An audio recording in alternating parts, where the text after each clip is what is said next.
Meeting of August 26, 2021. And this is the special call meeting that was requested by a petition form to the chief to call this particular meeting.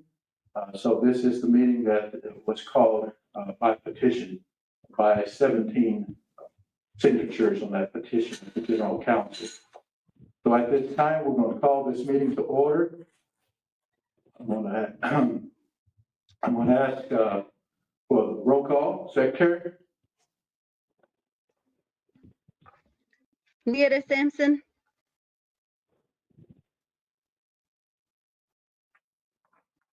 Anthony Conley.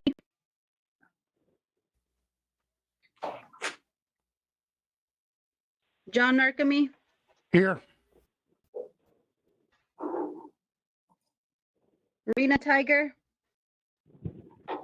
Here. Anastasia Pittman.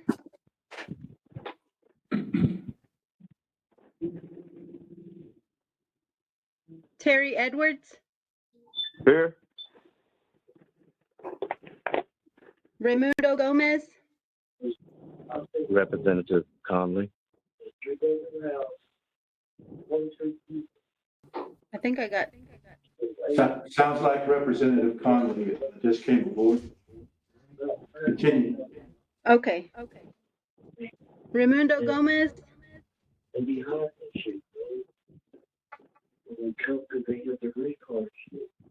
Jeffrey Harjo.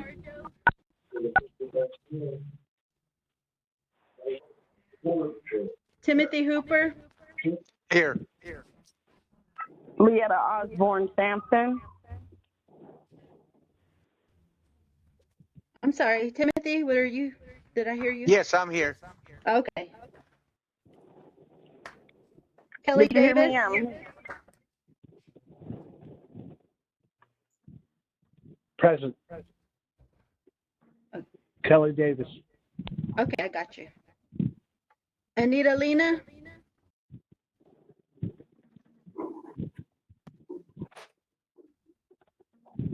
Patricia Kishkatan.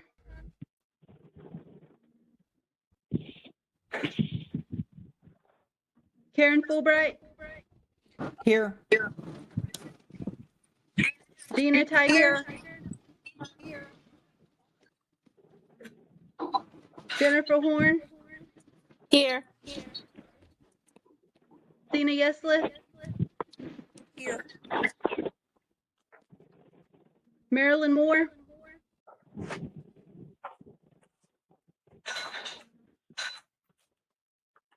Lottie Cootie.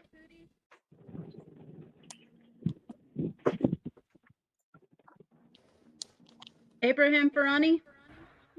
Here. Susie Harjo. Here. Natalie Harjo. Here. Gregory Bota. Here. Catherine McCoy.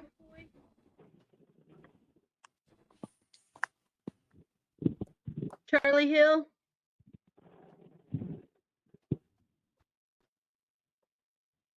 Fanny Harjo.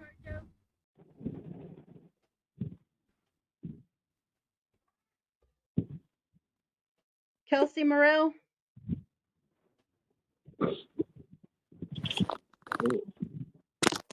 Regina Langford.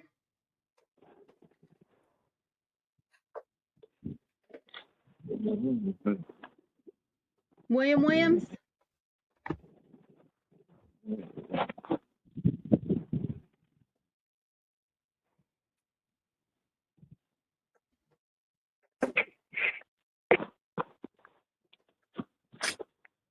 Okay, I have a count of 13 present, 15 absent. And I think some came on late. Did you get me? This is Leota Osborne Sampson. Yeah, I think we'll have to do it again, right, Assistant Chief? Because we already went through the roll call. Well, as they have come into the meeting, you can call their name at this time. They had announced their entrance into the meeting. Okay. We all heard them, both Anthony Conley and Leetta. Oliver. Okay. Leetta, Anastasia's here. I'm sorry. Leetta Sampson? Here. Okay, I got you. Mr. Conley as well. Anthony Conley?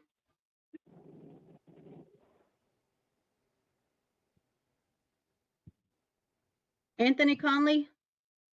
Here. Okay, I got you.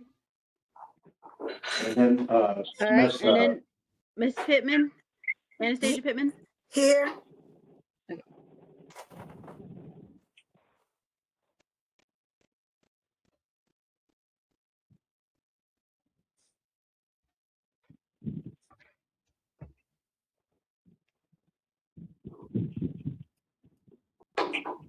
Okay, now I have a count of 16 present, 12 absent.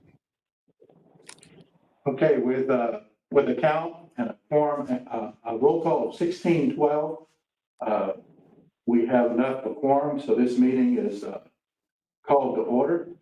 And Ms. Pittman, if you would you honor us with a word of prayer? This is Representative Anthony Conley. I'm here.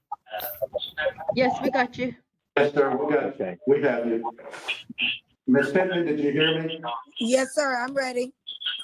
Yes, go ahead and open us up in prayer. Thank you. Thank you. Shall we bow our heads?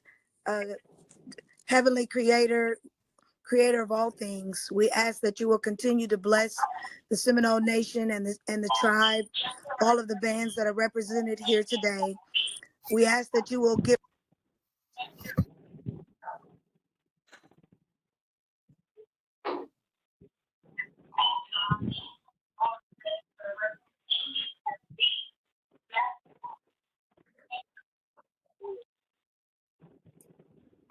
Amen.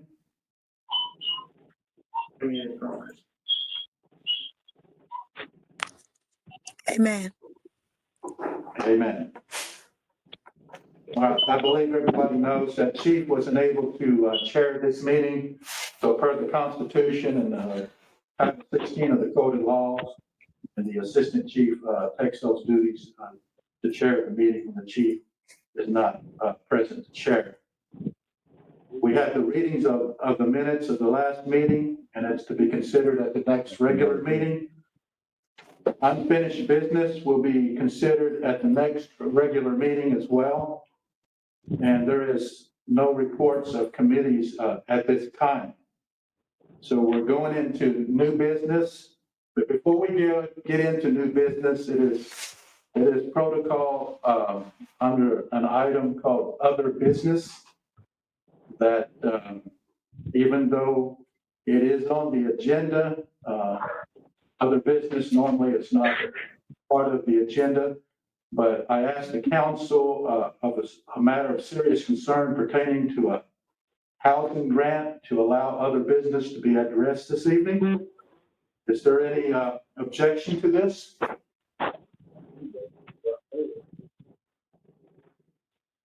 If there's no objection to have other business to address the Housing Authority of the Seminole Nation of Oklahoma's business pertaining to other business, then I take that that's a consensus of the council to place other business on the agenda.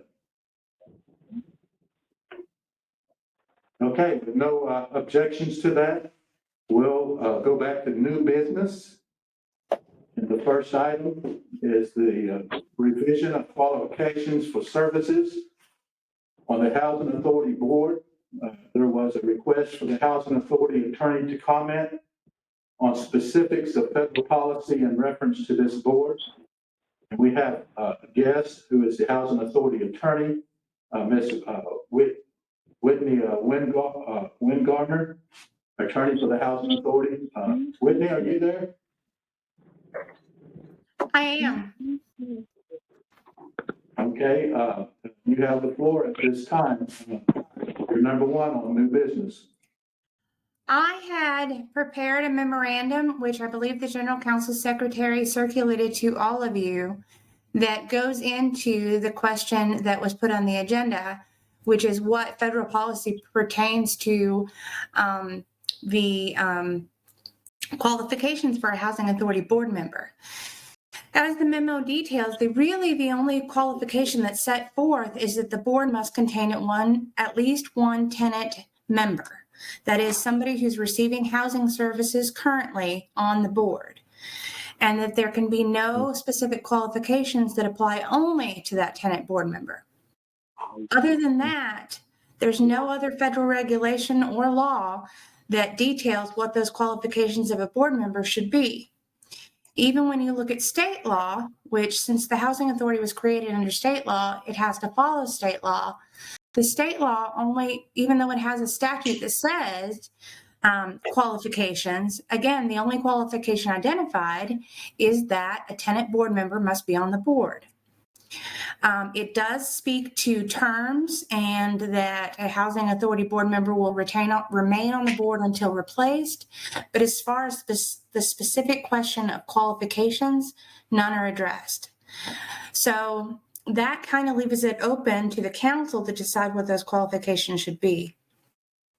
The board of the housing authority has debated this issue and come up with some qualifications. And since the first consideration of this issue, they've come up with some changes that we believe would be appropriate once this is considered again, perhaps in the form of friendly amendments. And that's been circulated to you as well as a red line version of Title 18 with comments. So that's kind of a summary. I will happily take any specific questions at this point. Any questions from the general counsel? Yes, Mr. Chairman. This is Senator Pittman. If I may, Representative Pittman, you have the floor. thank you, Mr. Chairman. Can you hear me? Yes, I can. Okay, and thank you for your report that you are here. And I just wanted you to give us a little bit more details on when you say the council can determine the qualifications. Do they still have to be within the parameters of the state's qualifications as well? Yes, ma'am. So in the Title 18 red line version that I submitted, I highlighted portions that come directly from state law. So the housing authority is bound by that state law, so it has to comply with those. So anything that would change that state law would be problematic. Okay, I just wanted to clarify that. Thank you. Thank you, Mr. Chairman. You're welcome. Any other questions from the council? I do have a follow-up, Mr. Chairman. On this same item? Yes, sir. All right. Go right ahead. You have the floor, Ms. Pittman, Representative Pittman. Thank you, Mr. Chairman, and thank you, Ms. Whitney. What is the council's deadline for having the recommendations in? There isn't one. That's what I thought. Yeah, the housing authority boards never had qualifications in the past. It's something when the last time the council considered a new board member, because what happens is the chief makes a selection and then presents it to the council to vote on. And the council indicated that they wanted some guidelines and directions to specify who those people should be on the board. So based on that, we have drafted this Title 18 revisions. There's nothing that requires you to enact specific qualifications. Okay, thank you. Follow up, Mr. Chairman? Are you finished, Ms. Pittman? I just one more question. Okay, just for the record, we do have a rule of order. Each representative speaks twice on a certain measure, but this evening I'll allow you to go ahead and address this issue one more time. Thank you. I will yield, Mr. Chairman. I will ask it. My only concern is that we meet quarterly, and this process may take a little longer because we only meet every 3 months. And if there's no deadline, then there's nothing holding us accountable to expedite the process and get it done by December or the end of the year or by next March. So that was my only concern. I will yield. No more questions. I Yes, will point out that it's, I'm sorry. I'm on sorry. your inquiry, of course, by constitution, we meet quarterly, but when the chief deems it necessary, the chairman can call a special call meeting, or of course, the council can petition for a special call meeting. But pertaining to this particular item, it will continue to be on the agenda till it's addressed, because if it is not addressed at a certain council meeting, then it just goes on to the next council meeting. And as you stated, and as Whitney has stated, there is really no necessary timeline for it. Thank you, Mr. Chairman. I appreciate your indulgence. Thank you. Okay, if there's not any other questions on item number 1 under new business, then we'll go to item number 2.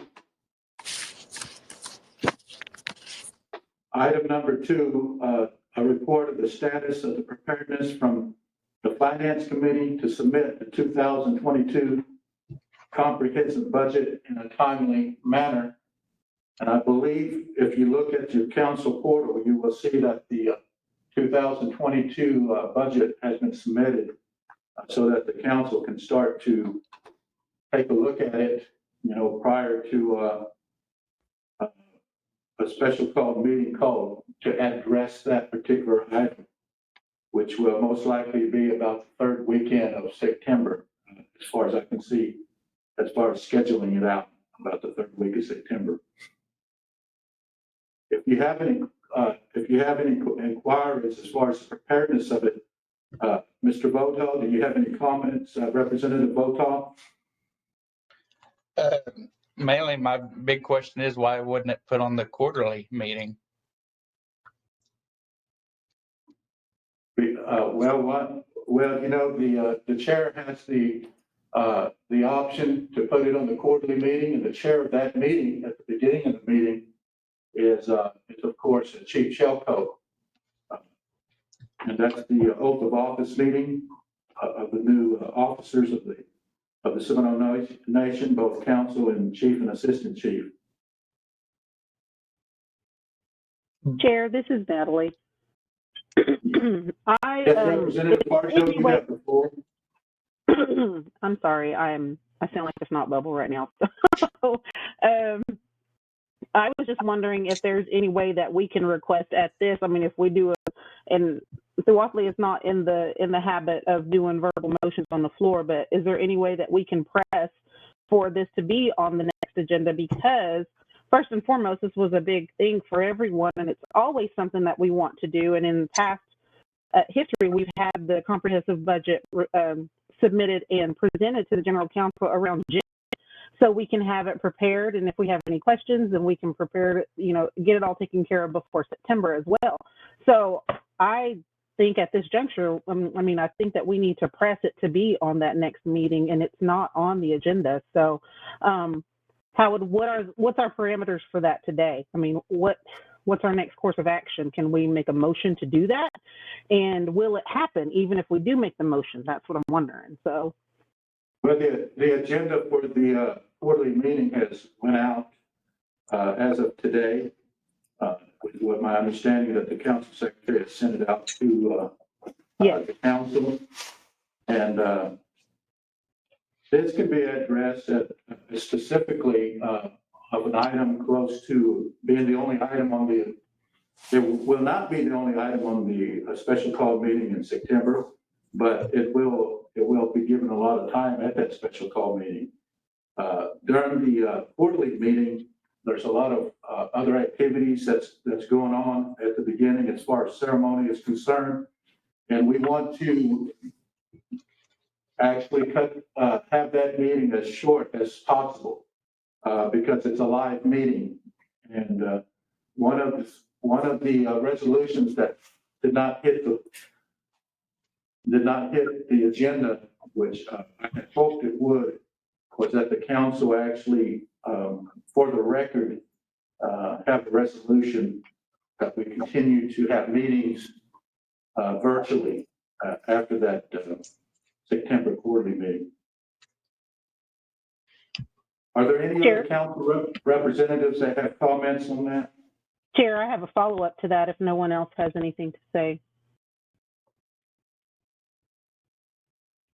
Let's go ahead. You have the floor, Representative Arjo.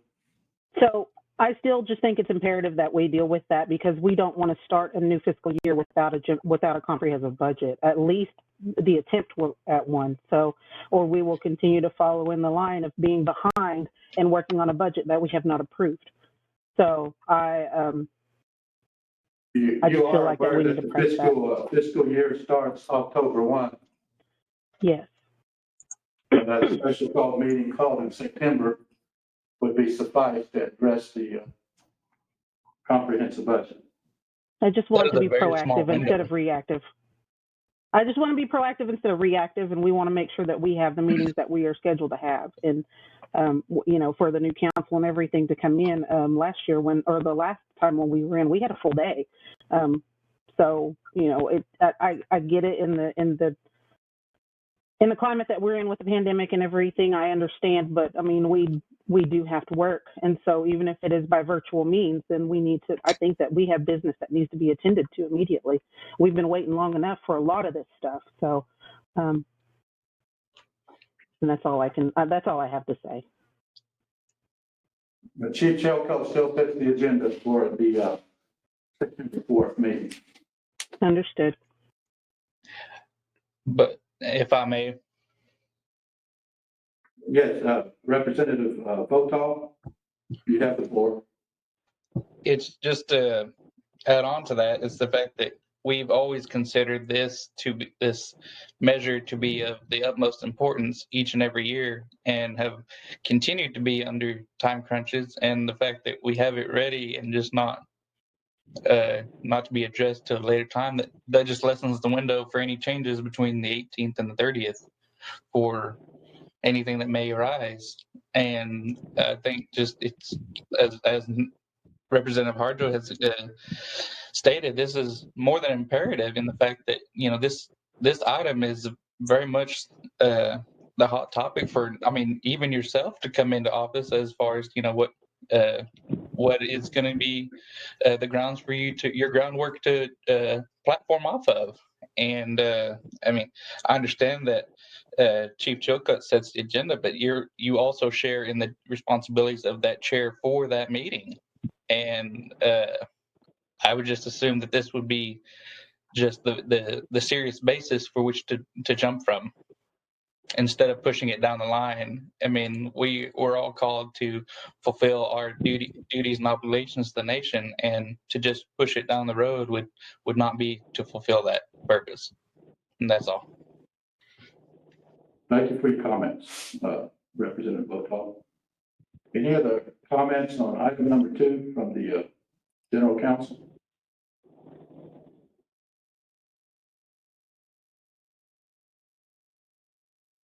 Then we'll go to item number 3. This is Representative Fulbright. Representative Fulbright, you have the floor. Now, okay, to my understanding, am I hearing that that the comprehensive budget is ready? It's To on the Finance council board. Committee? Did it go through Finance Committee and everything, and it's all ready? It just didn't get put on the agenda by the chief? Is that what you're saying, Mr. Votal? I mean, it's my understanding. I mean, we've turned everything in and everything's there. We're just waiting for, I mean, we just never made it to the agenda. I wonder why the chief didn't put it on there then. We wonder the same. I mean, because he was pretty adamant about him doing this agenda, so that's why I was wondering. But you know, we hadn't got What I will say, we hadn't got it the last 4 years on time anyway. I mean, so that kind of just answers my question there. But from here on out, I agree, it should be brought and done correctly. That's all I got. with all due respect to everyone's comments, we will focus on the comprehensive budget at the special call meeting after the September 4th meeting, and it will be done in a timely manner.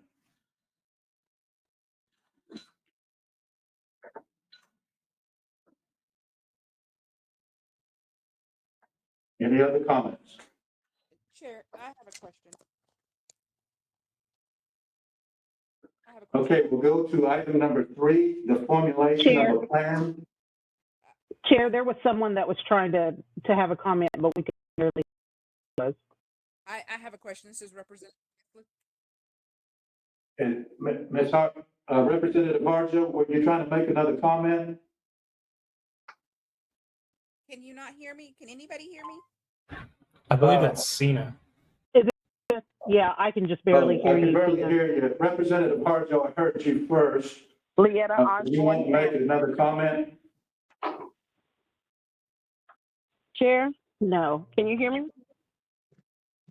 The chair acknowledges the representative from Miccosukee Band, Ms. Jesselith. Okay, can y'all hear me now? Yes. Okay. I just want to add that I just want clarification. So we're going to call a special call meeting after the 4th for the comprehensive budget. My concern on that is we've never been able to set a comprehensive budget on the first night it's been presented. We've had changes or things to be amended and brought back. Are we going to be able to call another meeting before October? Or I agree. I just feel like this needs to be brought on September 4th and dealt with then. And that way, in case we do have amendments and changes and we want things taken care of, then call a special call for finalize to pass and approve. That was my only comment and question. Thank you. Those comments are noted. Chair, can you hear me? Representative Pittman, you have the floor. Representative Pittman. Mr. Yes, Chairman, I have no questions at this time. Okay, we'll go to item 3 if there's no further questions on item 2. So item 3, the formulation of a plan on how to best organize the presentation of reports of programs and committees during the general council meetings.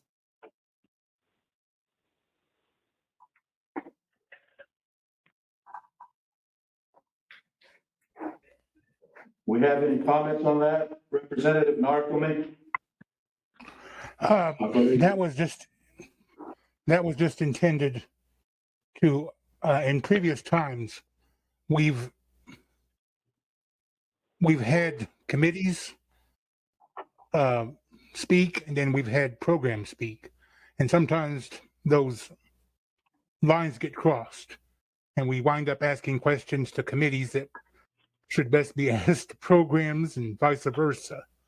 And so it would seem that there should be some sort of discussion amongst the council as to how we would like to see these things done in the future, so that we're all on the same page. With the Constitution, along with the code, directs that the committee chairs give a report at the quarterly meeting in September. And many times it's the committees that are giving the reports at the quarterly meetings. At one time, we did have special call meetings called standing call meetings that somewhat helped with the directors and programs and departments being able to present before the council. Correct. So if the council entertains doing the same thing as far as inserting what we call standing call meetings, we use that terminology, but they're just all special call meetings, but they're set at a certain time so that we can take care of business. And the council can determine that in the near future if they so wish. Chair, This is Natalie. Yeah, Representative Harjo, you have the floor. I just wanted to make a comment just so everybody is on the same page about the discussion as far as the formulation on presentation of reports and programs, is that initially the reason that that was brought forward was because we had a resolution that was brought on the floor by the late Representative Rosanna Jones, who required that directors show up to all council meetings. That being said, is once all of the directors showed up, then we had to make time for all of the directors to speak. So historically, that's how that had happened, and then we stopped that with this last particular the last particular administration based on the fact that we were in a financial crisis. So that being said, because we were having to pay comp time for all of the directors that showed up to those meetings, and we were unable to feasibly be able to do such and also grant comp time, because there was also a complaint about directors and employees having comp time that were showing up to the meetings, even if they didn't get called to the floor for those meetings. I just wanted to make that a matter of record so we can make sure that we understand that that's why that those were taken away, even though that they did serve a purpose and a function, that the reason for that was a financial crisis. And if that's the case still, or if we are able, or if we have gotten past that financial crisis, then we should be able to move forward in the future to do so. So just keep that in mind for now, and then also for the next council that's coming in. I just want to make sure that we're all on the same page. And that's all I have to say. Yeah, thank you, Representative Harjo, for those comments. Any other comments on item 3? But just again, this Representative Narkman, you have the floor. this question was submitted a month and a half ago, and that was when I had hoped that we could, get some sort of some sort of consensus with our current council. But now that we're addressing this about 1 week outside of the new council, I think this is an issue that could probably be left alone for the time being and picked up under the new council once the new general council is seated.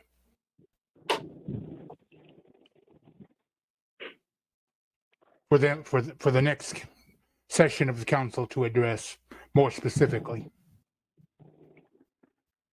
Thank I you. agree with that, John. I think a new fresh start is probably way long overdue. Any other comments on item 3? If not, we're going to move on to item 4. Reports or review of recent events from the Seminole Nation Gaming Agency and Executive Department regarding staffing and jurisdiction.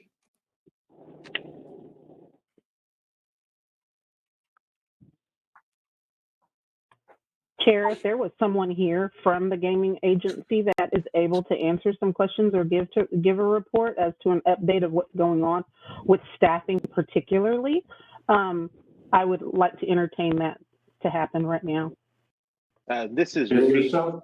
Yeah, this is Rudy, the chief gaming regulator. I hope y'all can hear me. Rudy, you have the floor at this time. Okay. Yeah, whatever questions anybody has, I'll be glad to answer them. Representative Narkman, I see in your hand, you have the floor. We have the incident that transpired several months ago. There have been comments, stories going back and forth about what did or didn't occur. And I would just appreciate a summary from I had hoped to get a summary from the executive department, but because I wanted both the executive department to give me their viewpoint on this matter, and then the gaming agency to give a viewpoint from their perspective. But I know a lot of this is sensitive issues. So just a summary as to the events and, for the record, what transpired. I think what transpired, there was a rendering in the court, Representative Narcomi, and obviously all those court records, if somebody really wanted to hear what happened and see what happened, you could actually get one of those. As far as if you want the incoming executive office to comment, I'll be glad to do that after the oath of office is taken. Okay, well, at this point, I'm asking Kind of a for a, moot point now yeah, because of the ruling of the court. and that, and once again, this is just one of those issues that when it was written, it had meant to be addressed at that time. And here we are 1.5 months later, and things have transpired since that time. So Right. That's basically, there's been a court ruling pertaining to jurisdiction or according to tribal code, which entailed part of that court ruling. But Representative Arjo, you had something about staffing. Did you have some specific questions to ask? I did. I do. Thank you very much. You have the floor. Thank you. I would like to ask specifically, just so we can squash a rumor and for a matter of record on a recorded council meeting, several reports that I have received from our casinos in general, and not just from the low levels to the top levels, on a matter of drug testing that has been happening in the name of basically to go in and headhunt for people who are legally holding a medical card. And I would like to see if anybody has anything that they can get rumors, so we can know what to be armed with the next time that we have to talk to these employees coming to us for these questions. Rudy, do you have any comment pertaining to the question by Representative Arjo? The second half of her question was cutting out on my end. I don't know if it's the same way for others, but I only heard the first half. I can did clarify not hear the if you would like question for me to. either. I can clarify. Go ahead Is and everyone clarify muted? one more time, Representative Arjo. Okay, I'm waiting for everyone to mute so we don't have feedback. Okay, so my question is in several parts actually, but I would like to hear a clarification of a rumor that has been happening from reports that we are receiving from the lower level employees to the top level employees of of drug testing happening under the guise of random drug testing in order to headhunt those that that are carrying a medical card for medical marijuana. And there are several employees, and not just a handful, I'm talking a couple of handful of employees that have verified that this is happening. I would like to squash this as a rumor, and if it is not a rumor, can someone please explain and give background as to why this is happening? Was that clear? Yes. Well, on the gaming agency side, by our policy, we do not allow marijuana, as an approved substance yet, because we're still trying to figure out how to handle that and put that down in writing. As far as the drug test goes, we do monthly. We have random drug tests that are just made randomly, and I take several of those drug tests as well. And it's not a headhunt for anyone on the gaming agency side. So, but yeah, we do have random tests, and I'm involved in the pool as well. So, I do have a follow-up as well. So thank you very much for your answer. And I also just want to clarify that all we're doing is making sure that our employees are not being taken advantage of or being utilized in a way. Let me ask you this question, and this will be my final question: is are these employees being hired with a medical license on their background, or are they obtaining it after the fact? And have they been told that this is something that they're not able to carry? As far as if any of our staff do have any kind of medical marijuana card, we do not know. But during our orientation, now granted, we don't have high turnover rates, so we don't have new employees that often. But we do make note of what substances that it's marijuana can't be in their system while on the job, so they are made aware of that.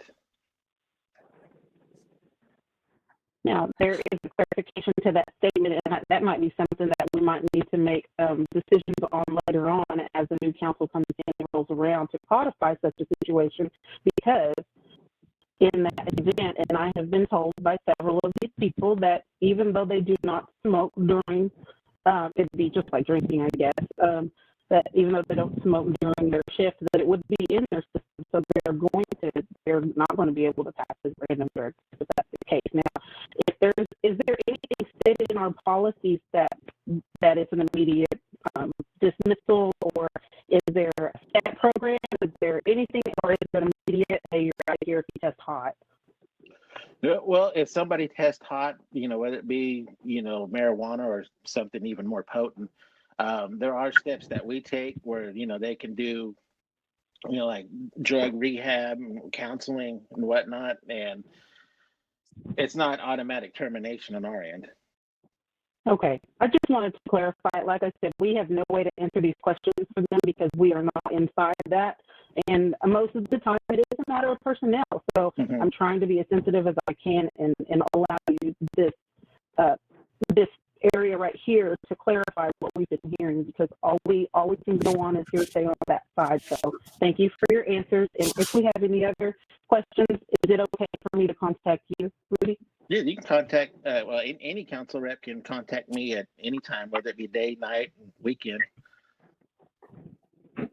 Okay, because I think that this is going to be some maybe unpopular decisions that need to be made, but maybe something that we need to move forward in the future if we're going to move into such an avenue or into an area where we would have to deal with this further in the future. So thank you very much for your candor and for answering the questions and not avoiding them. I appreciate you, Rudy. Thank you for all you do. You're welcome. Thank you.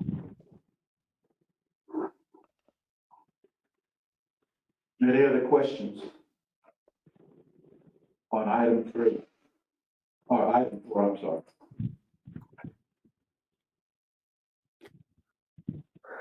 Can I ask a question real quick? This is Representative Fulbright. Representative Fulbright, you have the floor.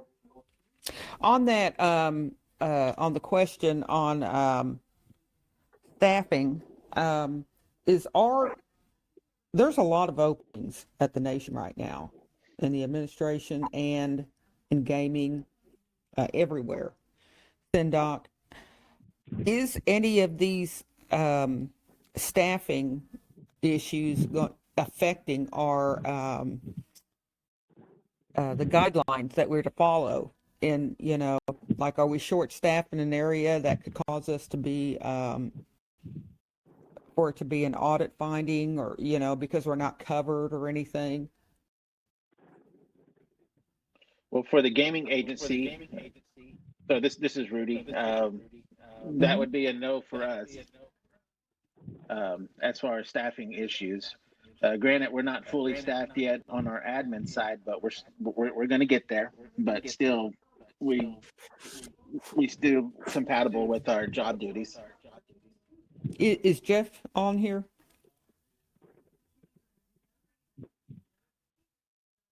Jeff Mr. Harjo? Jeff Harjo, are you online with us? Yeah, I'm online, but we're still talking about the gaming agency, not the gaming enterprise. Excuse me? That's true.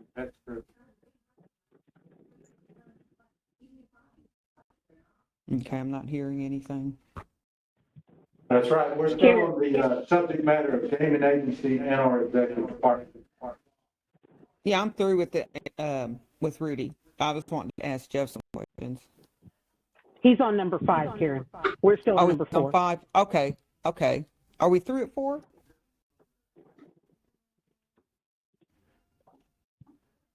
Any other comments on 4 or inquiries? If not, we'll move to item 5. Okay. I'm sorry, I'm having a hard time hearing. Everybody kind of sounds a little muffled here. So excuse Well, me I if I am have wearing a to. mask, so if you can't hear me, I'll speak up. Okay. So I can ask this. Well, I don't want to talk about the breach or anything, but I do want to talk to Jeff about the staffing. Well, when we get to that line item, if he wants to answer those questions, of course, we'll try to stay germane to what's on the agenda under those particular line items. This is Representative Fulbright, and I was wanting to ask Jeff Harjo some questions. Okay, we're moving to item number 5, and I'll read what item 5 is. Reports and review of recent events from the Seminole Nation gaming enterprise regarding the extent of the security breach, closure of casinos, implemented solutions, and installed preventive measures. And what I want to say on this particular item, the gaming manager did request that on this particular item, that the council entertain going into executive session. So what is the wish of the council on item 5? I make a motion we go in executive session since we're talking about the breach. Ask for a second. I second. Is there any objection to going into executive session?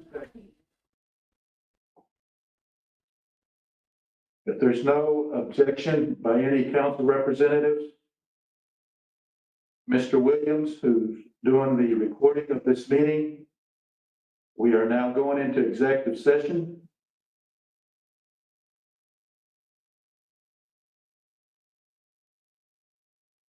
I will ask this, who does the council want in this meeting of executive session? We do have 2 information technology personnel right here with me. And we also we don't have Mark Williams, he cut it off. Would y'all want the IT to be out of this room? I think we need the IT and and Jeff in there. And I don't know if we need Rudy. I'm speaking to tribal IT, the government side. They're in the room with me. Mr. Chairman, what do we do about Whitney? Whitney's, Whitney as well. She would have to come back at the end, kind of keep in tune with what's going on here. Hopefully we'll get through this in a few moments. So do I just need to leave the call and then try to join back later?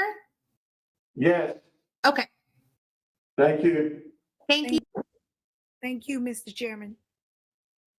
So is it okay with the council for the tribal IT department to be in the room with the chair?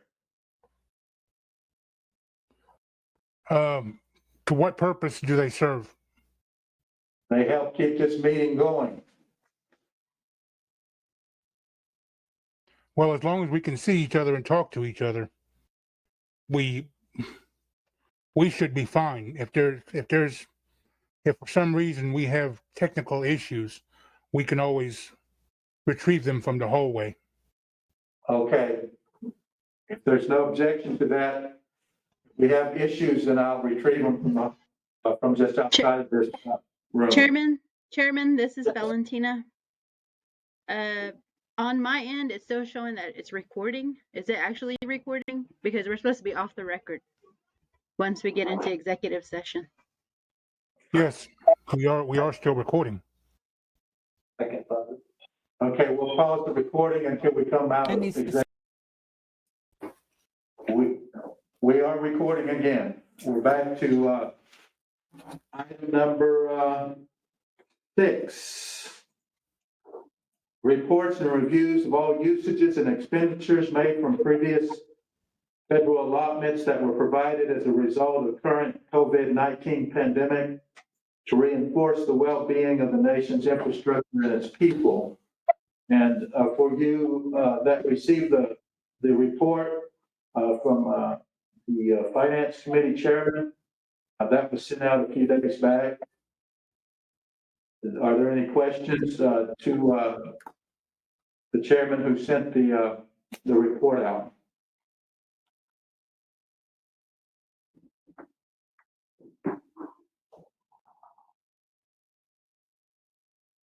Hello?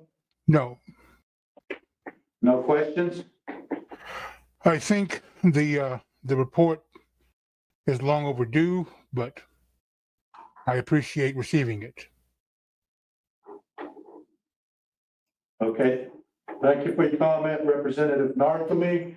Is there any other comments on item number 6?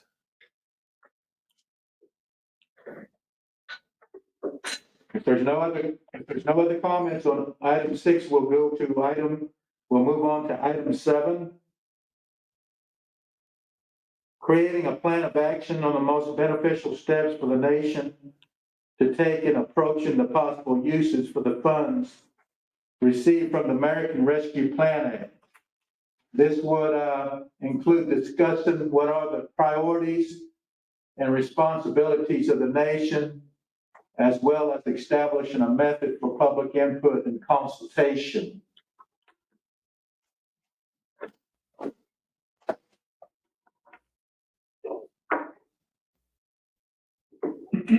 Any comments on that or inquiries or statements?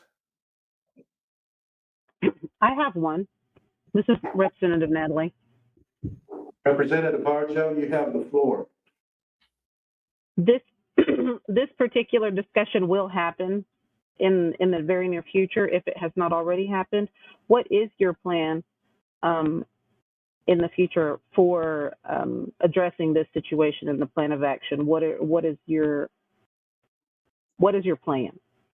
Are you asking me as the chief elect? I am asking you as the chief elect for what is your plans after placed into that seat? What is your first thing that you want to do to discuss this? Because it is a hot topic, and we know that it's very emotional on either side and both sides, and we also know that we all have our opinions. So we want to know. We don't want to hesitate, or we don't want to hesitate to help, but we also don't want to jump into something that we're not prepared for and then set ourselves up for failure later. So I just kind of want to, if you can just briefly just tell us, is there going to be a task force that is set in place? Is there going to be discussion for the council? Is the council going to make that decision? The new council? I just really kind of, right now, we're kind of up in the air about this with a lot of the people that we're talking to, and there seems to be no plan of action or a solid process that has been established to discuss this even. So just to kind of give us something, and also as a matter of record, and I do see you, Mr. Narcomi, I'm almost done, I'm sorry. Just as a matter of record, so we can let the people that are watching this live, and everything, so we can kind of have some type of direction. I will say that since the first allocation came based on the certified enrollment figures toward the end of May, we actually had that in our accounts as of June. During the quarterly meeting, it was in our accounts.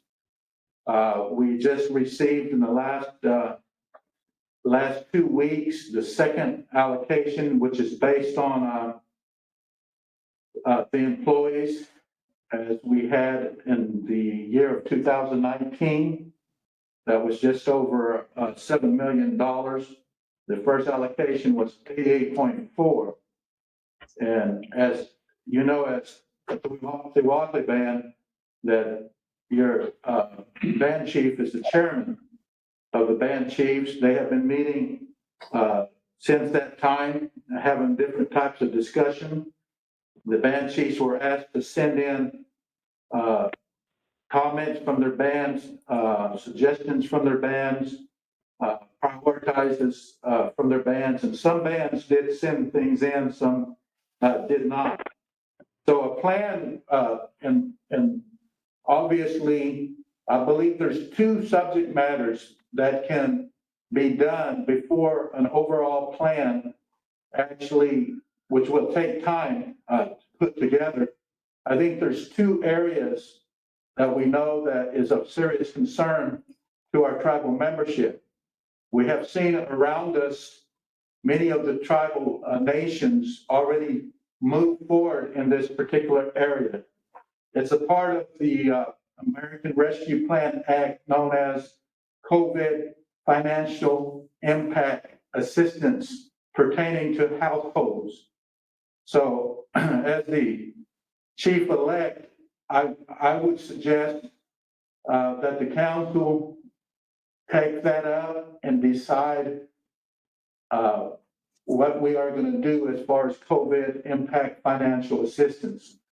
I have actually a resolution drafted for the quarterly meeting. I don't believe that it made it to the agenda, but the attorney that is contracted by executive office has drafted that resolution. And basically, it's going by there's a breakdown that we have of the different possibilities. So I think without the larger scale plan that will have to be conducted, that would be one item that could be discussed and possibly passed as soon as practically possible. The other item of conversation among the band chiefs for the last 3 months, and it's also mentioned in the American Rescue Plan Act as a provision, is water and waste management, sewage. And some of the talk at the band chiefs meeting over the course of the last few months was possible commercial well there at the Miccosukee Mission. As many of you know, water has always been an issue for any type of additional expansion of facilities there at the Miccosukee Mission. And the waste management there is long overdue. One of the concerns over the years has been trying to be able to come up with available funding to be able to address those issues just mentioned. And with the ARPA funds, obviously it can be done within the Congressional Act itself. It mentions specifically those two infrastructural build-outs. So those two items, I think, could be addressed possibly by the council very early, just making a determination of proceeding possibly with the water and the waste management. Billy Porter, who's over environmental, he's getting those numbers as I speak. He should have those by the next council meeting. As far as the numbers and the breakdowns on the potential possibilities of some type of COVID financial impact assistance to tribal members, there's figures that are also written up with the different amounts to tribal members and what would remain if this amount was given and that amount was given, and those types of things. So those two items can be addressed very early on before an overall plan is totally conducted. I also believe that a consultant should be brought in, one who's an expert in the American Rescue Plan Act, not to tell the Seminole Nation what to do, but only to keep us in the perspective of keeping within the compliance of the overall Congressional Act. And I believe if it's allowable as an expenditure in that act to bring somebody aboard like that. I would also say if the council was to choose to do a COVID financial impact household assistant, that we are also allowed under that particular act to bring additional staff via contract to help in that type of a distribution, so that it will not run over to the existing staff as it did in the CARES Act distribution and practically overwhelmed many of the existing staff. So right now, that's where we're at.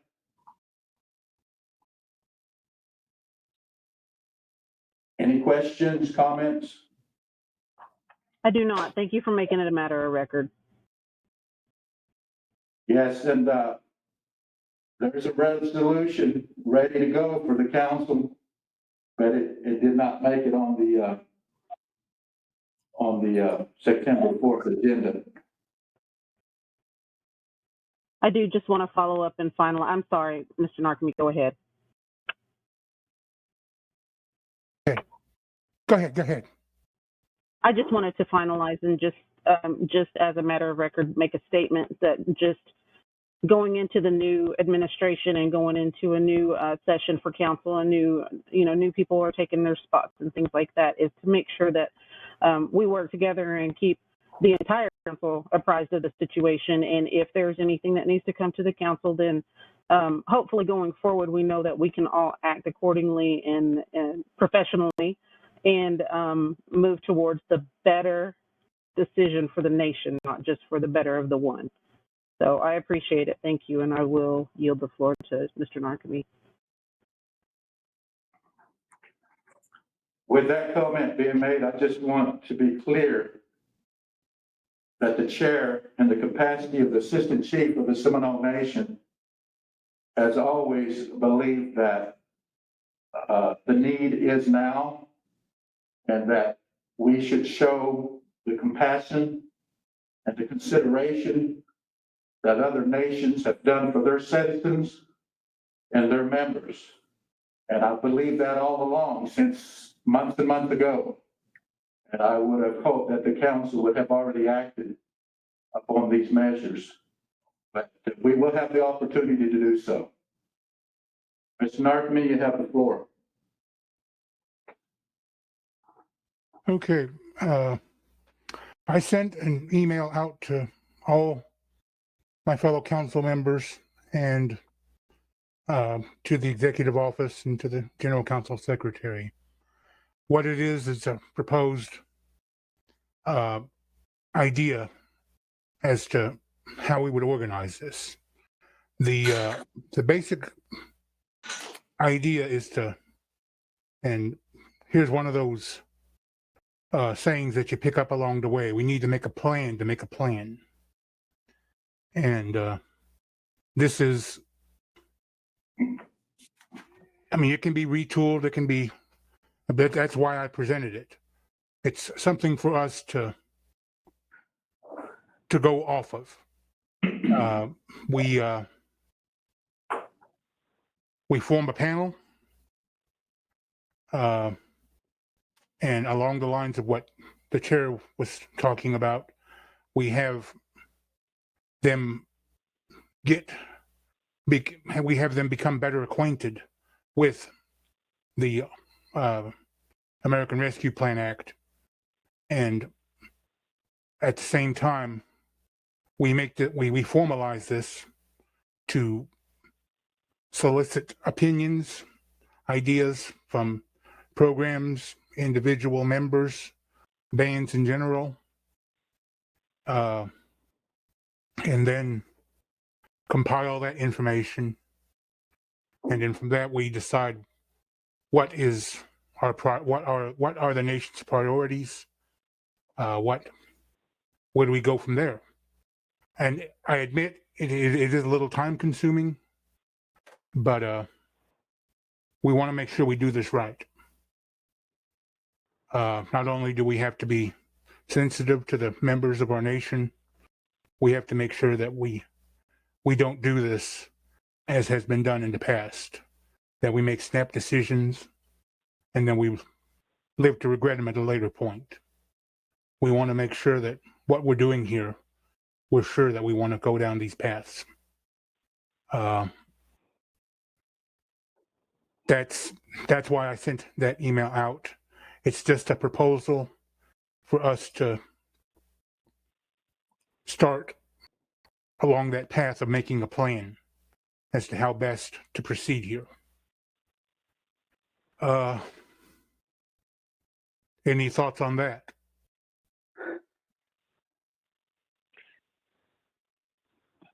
Are we talking about all 14 bands, or are we just talking about the 12? Is this Representative Sampson? Yes.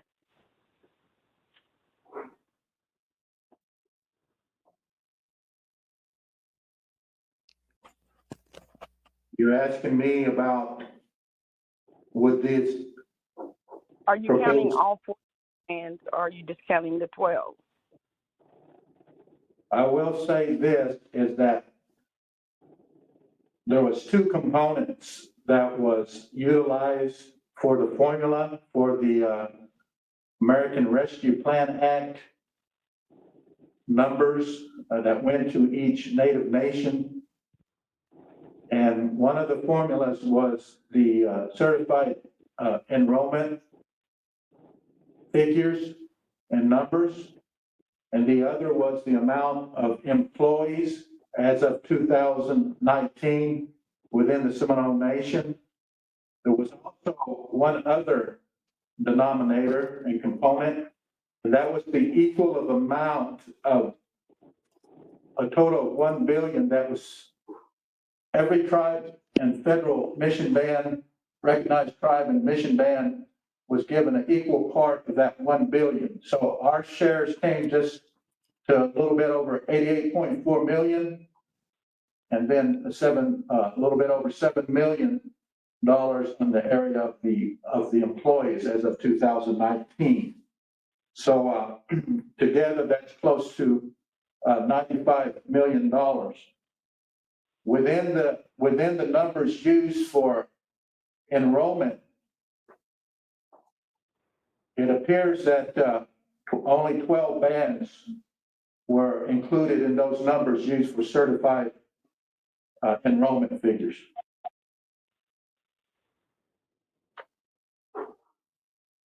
Can we get that in writing? Could you email that to me? The formula. Could I email that to you? Yes.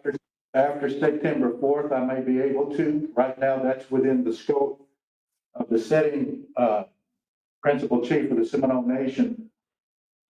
Okay. Thank you, Chief. Mr. Chairman, I have a question. Yes. Representative Pittman, you have the floor. Thank you, Mr. Chairman. My question, and maybe this is a question for the sitting chief.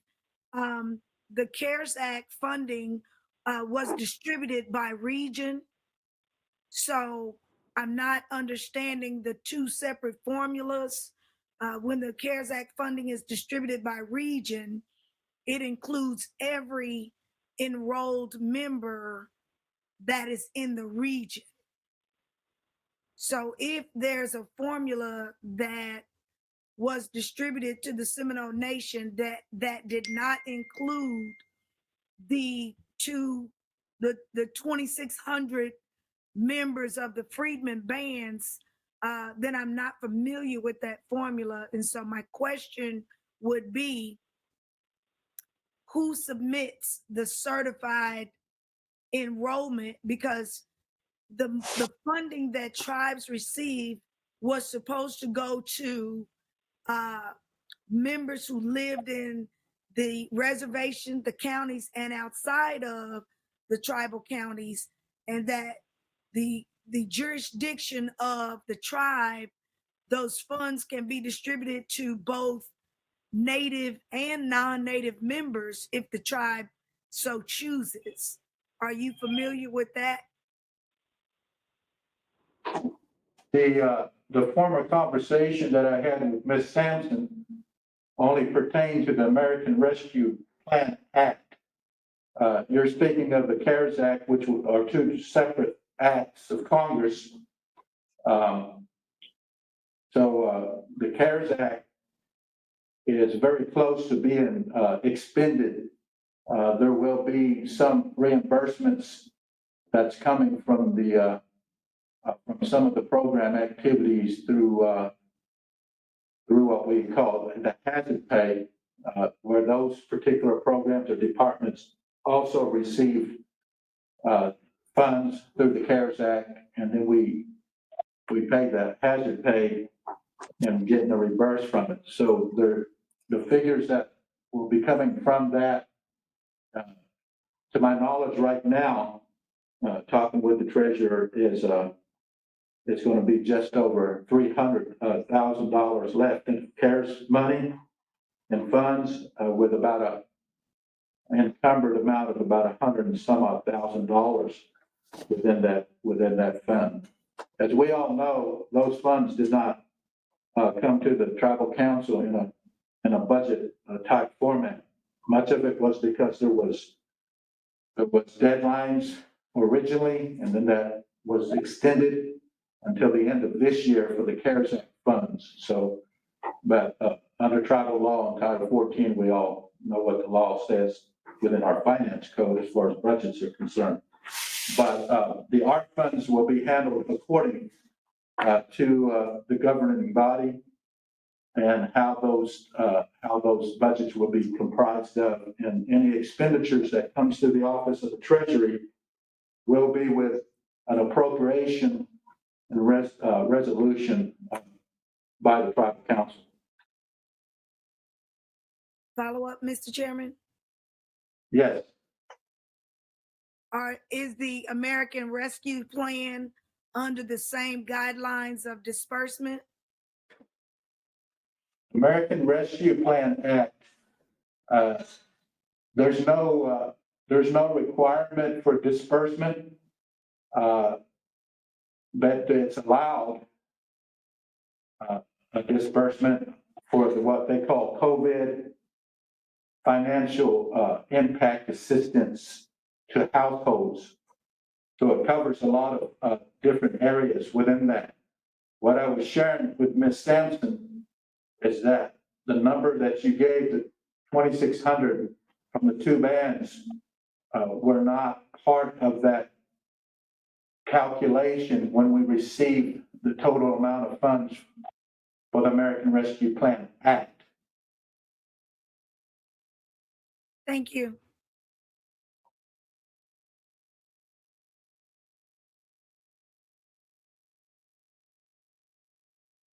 Any other questions? Yes. It says Representative Narkme, you have the floor.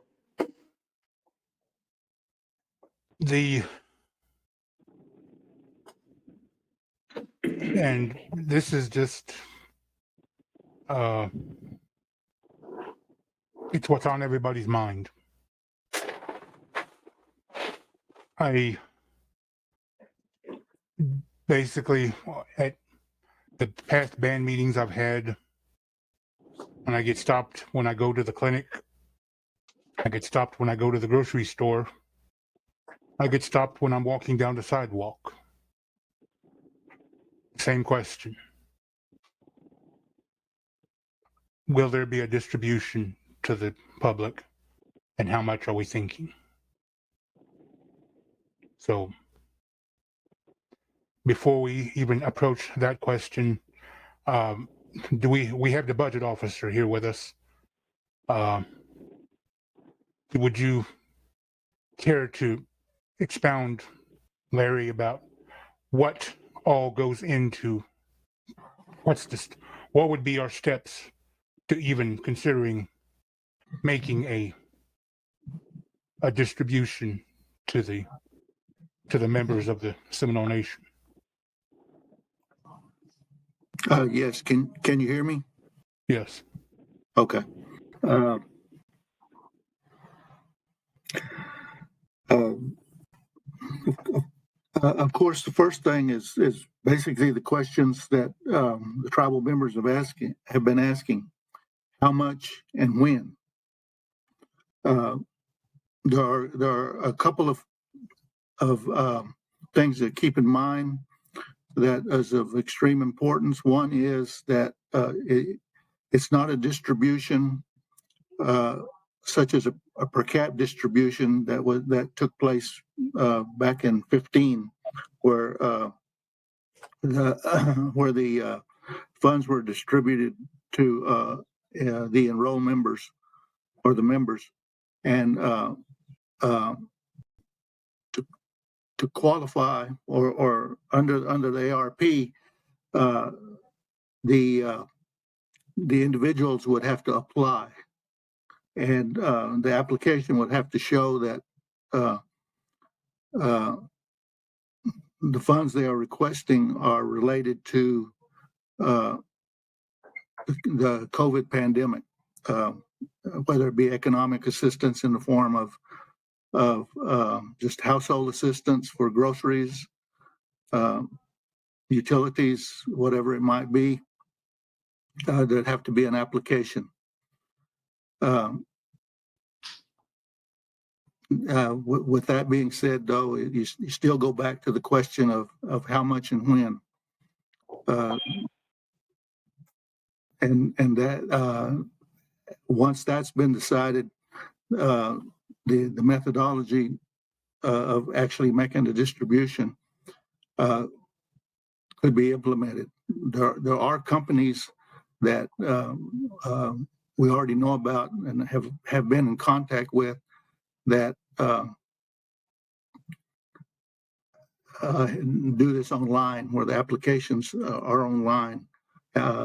And there will also have to be some on paper because not everyone has online access. But there would have to be a dedicated staff, as the chief-elect spoke of earlier, to coordinate all those efforts.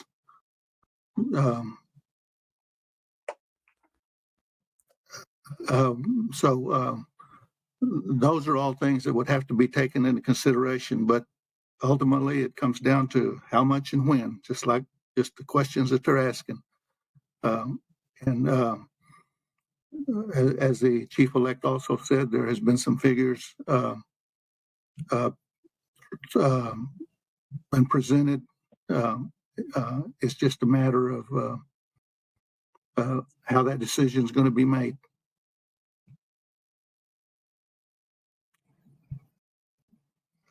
Other than that, unless someone has questions, specific questions, I can try to answer them.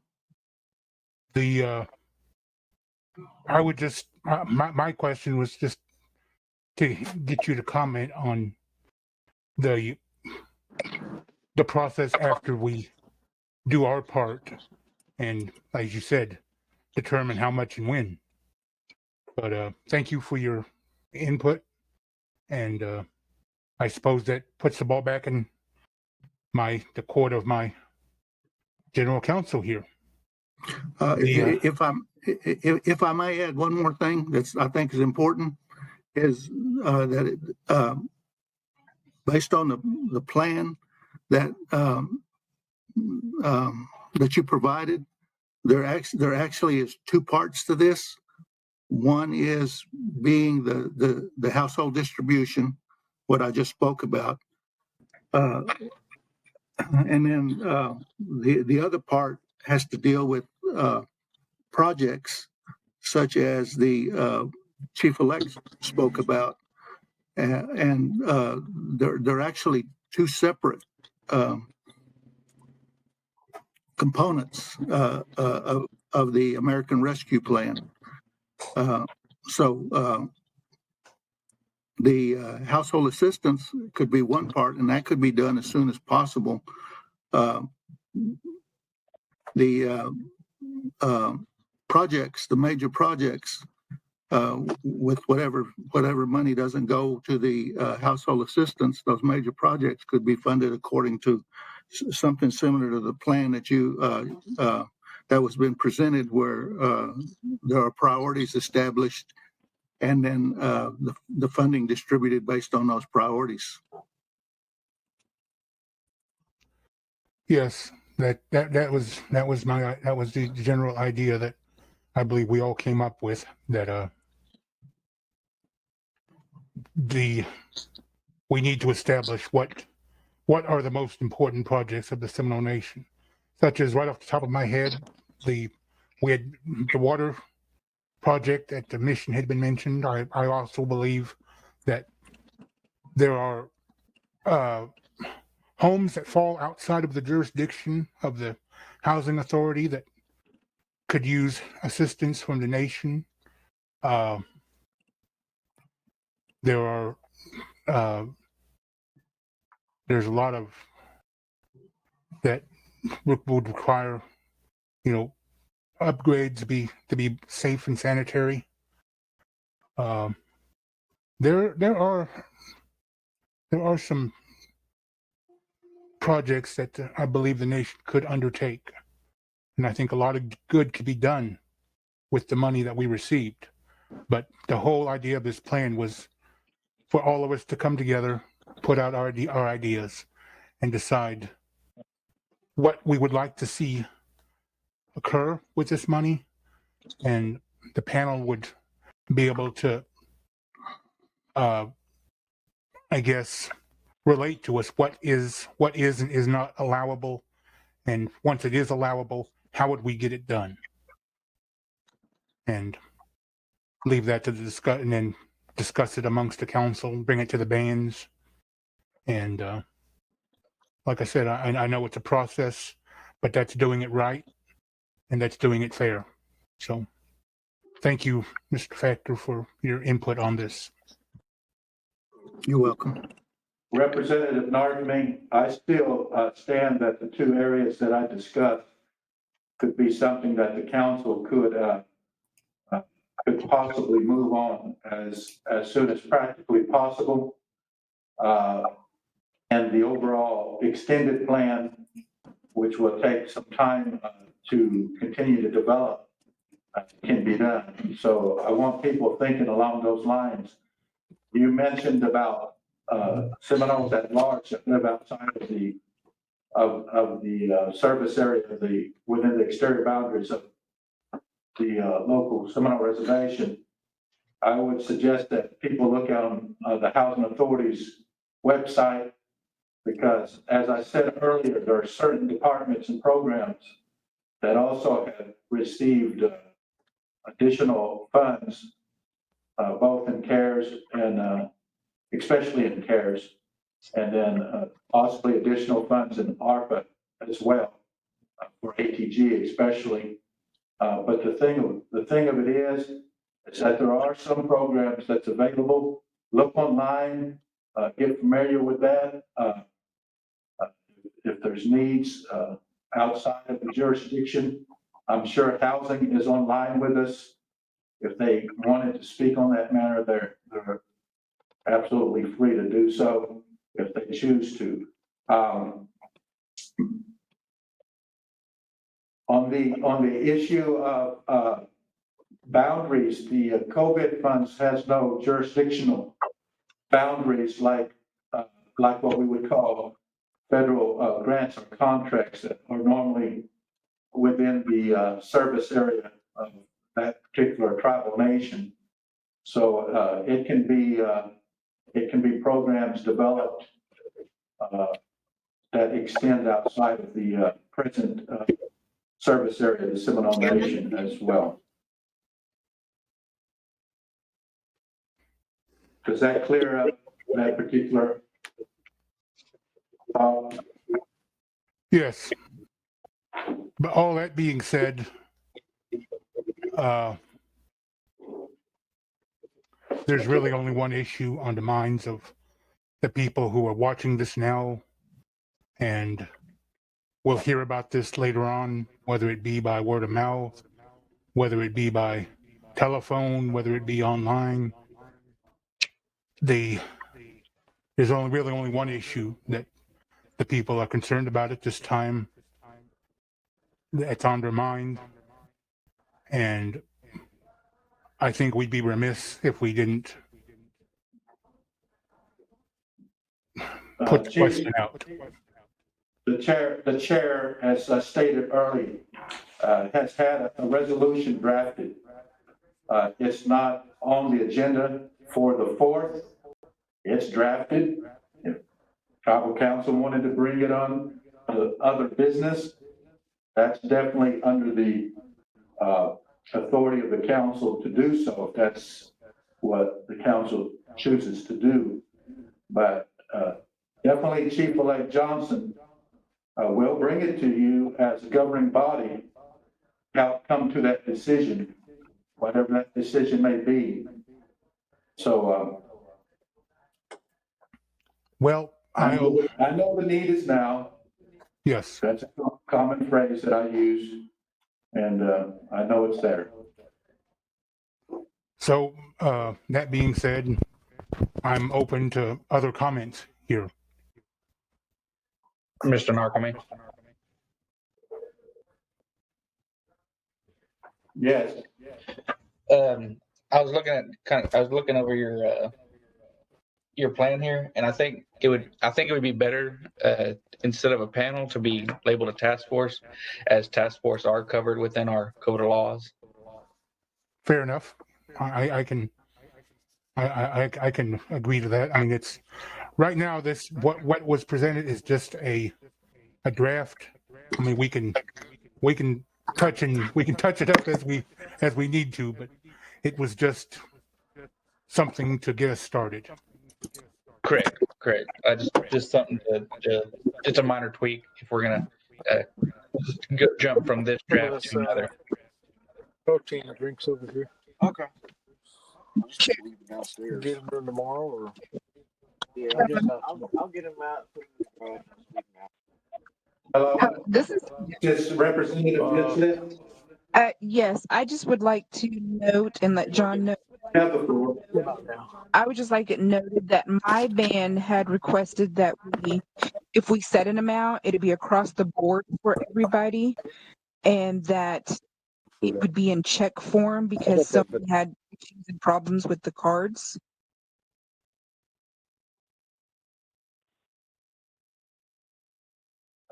Your suggestion by your band is noted. Okay, thank you. Chair, this is Representative Fulbright. Representative Fulbright, you have the floor. On this outline that Representative Narkome issued to us, establishing the panel and this, and I mean, I understand all that. Is that going to affect the setting an amount and giving the distribution, or can we set the amount for the distribution and get that going, and in the meantime have this panel, or do we have to wait till this panel is established and then we set an amount? To be honest, I think the people of the Seminole Nation expect us to act right here, right now, on giving them something. I agree. Yeah, I'm getting pressure just like you. I can't go anywhere without. What are you guys going to do? And the need is out there.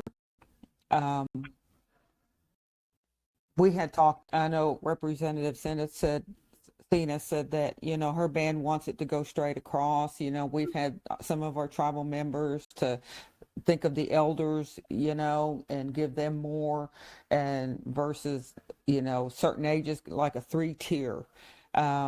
That was just a thought that was brought up, but they certainly want the elders to be taken care of, and that's what we all want. I'm sure we're all on the same page with that. I think, and correct me if I'm wrong, Chief-elect, Vice Chief, is there out there that we've applied for that would take care of some of this stuff that we are wanting to get done also, or that the need is that we need to get done, like the water and the sewer and internet, stuff like that? Well, Do we have any grants in progress? Obviously, out of the area of the Biden administration, there is a lot of opportunity for Indian country. Broadband is one of those allowables under the American Rescue Plan Act with the funds that were received. There's also additional broadband funds, and we are working diligently on that. And we would hope to bring broadband to the exterior boundaries of the Seminole Reservation within a period of, if indeed we are approved for that grant, it can be significant. And you have to have a partner, which is one that does the broadband, to be even able to submit for that particular grant. We think we have a great opportunity and a chance to get that grant. So to answer your question, are there other funds available? There is an infrastructure bill that's passed, and there is additional money that's going to go to Indian country for infrastructural type needs. We do not know for sure what amount that's going to be per tribal nation, but what the process is as far as what the formula is, how they're going to divvy up those particular infrastructure funds. But we will keep you advised, and if there's some things we can offset, I just had a talk with Mr. Billy Porter, who's over our environmental. He also attested that, yes, there are funds coming down. So that's what I'm saying. I think there's more funds out there too for some of the needs that we're needing to take care of. And I certainly want us to just take advantage of as much as we can, you know. That's what prioritizing. I don't want to feel bad because I want to give our tribal members an amount that, you know, it's going to affect us from taking care of business. I think that we can take advantage of these grants and get as much possible to cover some other things too. And the broadband grant is no certainty, but I think with the plan that we put forward, that it's a very big possibility that we can obtain that. That's good to hear. That's good to hear. Chair, this is Representative Natalie. Yes, Representative Harjo, you have the floor. I just wanted to state, as a matter of record, that our band honestly cannot vote on anything that doesn't make it to an agenda. So let me just go back and reiterate. If we don't put stuff on the agenda that we're going to talk about and be able to discuss to our band, to the people that attend our band meetings, then we would not be able to make a decision in such a big capacity, you know, without taking it back to our bands. And so, I mean, there's a lot of people that want to move tonight, or, you know, we heard talks of a verbal resolution. Our band is not in the habit of doing or even abiding by a verbal resolution. You know, we would have to abstain. And so I just moving forward, just in the essence of a new council coming in and the way that our operations are going to start happening, is that if it's not on the agenda, it's hard for us to get it to pass, even if we are agreeable to something. Our band is a lot of times they don't like to have last minute stuff come up, number one. I think we're all like that. But number two, we can't take it back and even advertise it to our band members so they can attend the meeting, so we can hear, you know, what they want to say about it. And I mean, I know I'm not a stranger to having band members that will only show up because there's things that are, you know, that are really important to them. And then a lot of times the other stuff isn't important to them, and that's absolutely their prerogative. So if it's something that we see that comes across on our agenda, then we can definitely advertise it to our band and say, hey, show up. This is the one you want to come to, right? So if a verbal resolution was to come up tonight, we would not be able to move. And that is absolutely out of our hands. You know, we are mere puppets for our band. So that being said, I just wanted to make sure that was a matter of record, that we don't try to go into jumping into a big decision that we've not had an opportunity to take to the band, number one. Number two, we don't have the information to even take to the band. You know, we don't have anything. So I just moving forward. We don't like to not inform our band without prior knowledge of something, so we can at least debate both the good and the bad. So I just wanted to make that statement, and I appreciate it because I know that time is of the essence and our people are hurting, but we also are taught to pay our bills before we go out and do other things too. So where's that balance? And that's where we're all at right now. I think we are all of the mind that we need to make sure our responsibilities are taken care of, but we also want to be able to help ease the bleeding of the nation right now. So we absolutely understand, and our band is always agreeable to helping the better of everyone. So I just wanted to stress that we need it on the agenda. It's well noted, and I can assure you, since you directed a question to Chief-elect a few questions back, that the Chief-elect of this nation will place it on the agenda when I have that opportunity to be able to devise the agenda totally as the chief of the Seminole Nation. So you can assure your tribal members that there will be information going out as soon as possible under my administration to see those needs of our tribal members. And for those two bands, which we know that the funds that we received did not have the numbers sent to the U.S. Treasury. If there is some type of an amendment that can be made to include those numbers as chief-elect as well, I will speak to anyone in Washington that I have to possibly get an amendment to those numbers if the council so directs me to tonight. I have a question, Mr. Chairman. Yes, Representative Pittman, you have the floor. Okay, thank you.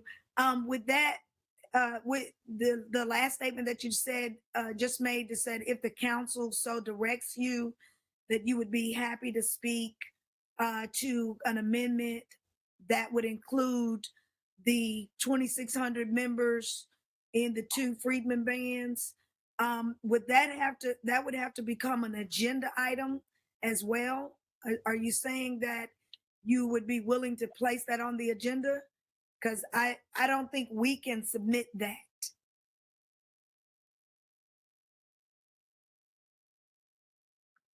Well, it's been said many times, it's American Rescue Plan Act. And I don't use that term lightly, nor do I use that term to just use members. We realize from an oral history of our people, the Constitution of the Seminole Nation, and I'm not going to get into that this evening, but I do believe that the American Rescue Act, as each and every one of us as Americans had the opportunity under the American Rescue Act through the Internal Revenue Service to receive certain monies over the course of the last year and a half. It's a consideration it would have to be additional funds that were brought into the nation because we did not receive any funds based on those numbers. My question is, Mr. Chairman, how will that recommendation or resolution be added to the agenda? Would we need to submit something to you to request that for your approval for the next meeting, the September meeting or the December meeting? If so, we need the deadline for that request to be submitted. We would be happy to do so that conversation can continue to move forward. I'm not sure if it's even possible, Ms. Pittman, at the federal level, that it could be. And whatever the council directs the executive office to do, we will we will do that. Chief, could I ask a question? This is Yes. Leetta Sampson. Yes. Can you tell me when you start not counting the 14 bands? You used a word in there. Excuse me? You used the word "you" in your sentence. No, I said, can you tell me when you stop counting all 14 bands? Yeah, you're using the word "you," and that directs it to the chair. And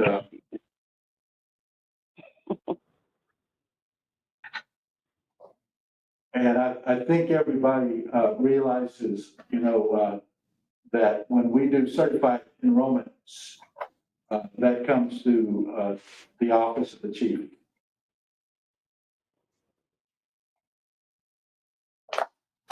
Okay, that didn't answer my question, but when in 2017 on housing, it was noted that we were counted in those numbers as well, but not added to the application in a proper manner.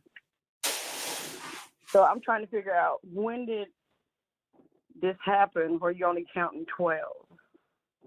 Point of order, Chief. Yeah, I rise to the point of order. I'm not sure who's speaking. This Is that Kelly Davis? Representative Davis. Is that Representative Yes. Davis? Okay. Yes. We're getting way off subject line. Okay.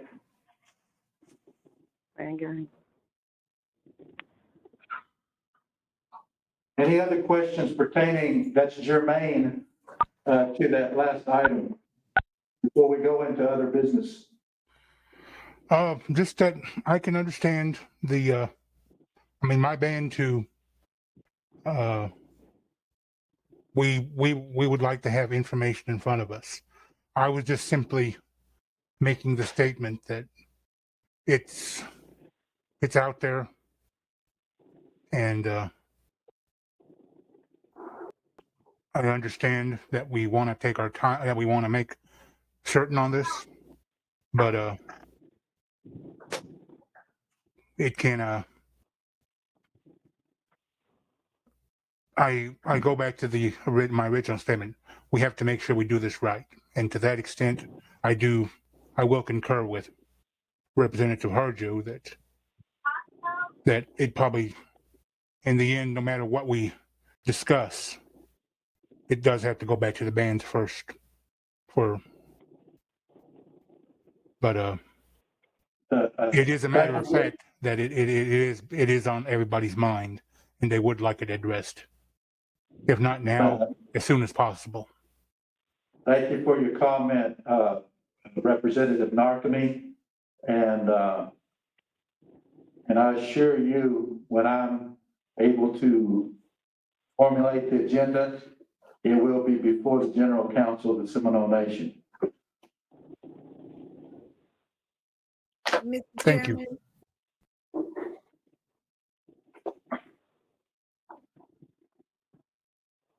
Yes, did we have somebody? yes, sir. This is Representative Pittman, you have the Representative floor. Pittman. Thank you.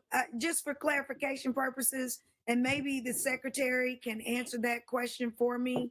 I just wanted to know what's the deadline before a general council meeting to submit the request or a resolution so that when the transition of administration is made, I have information for Representative Edwards and I to take back to our band chiefs to let them know it's their responsibility to submit a resolution to the council to request this information.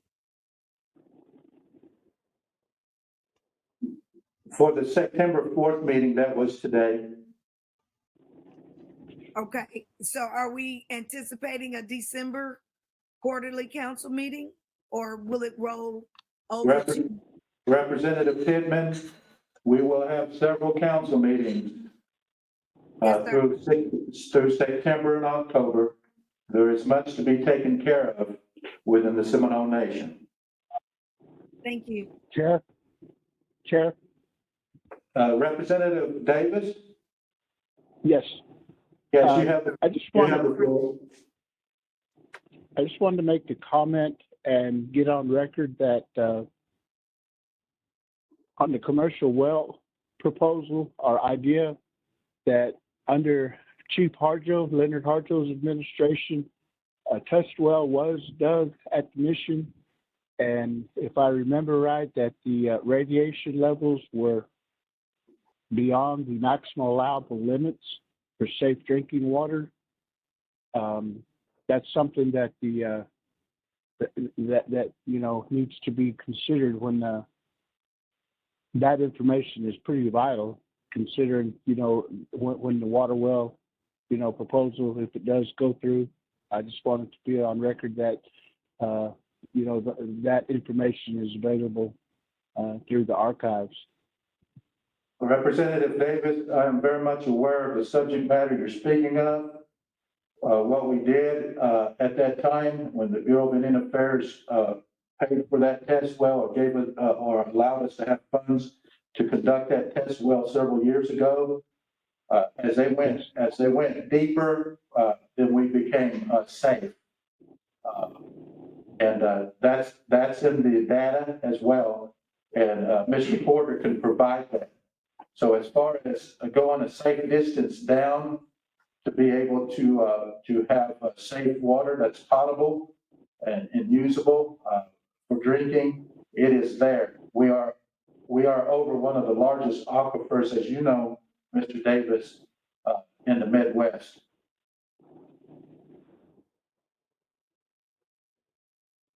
Well, not to get into a semantic discussion, but the Ogallala Aquifer, has shown to be receiving, as all aquifers are at this time. I just wanted to make the comment that there was information out there on the water well and on the test well. Just as there's procedures, and I'm sure they'll be followed. And that's the only comment I wanted to make. Thank you. Yeah, okay. I appreciate your comment, Representative Davis.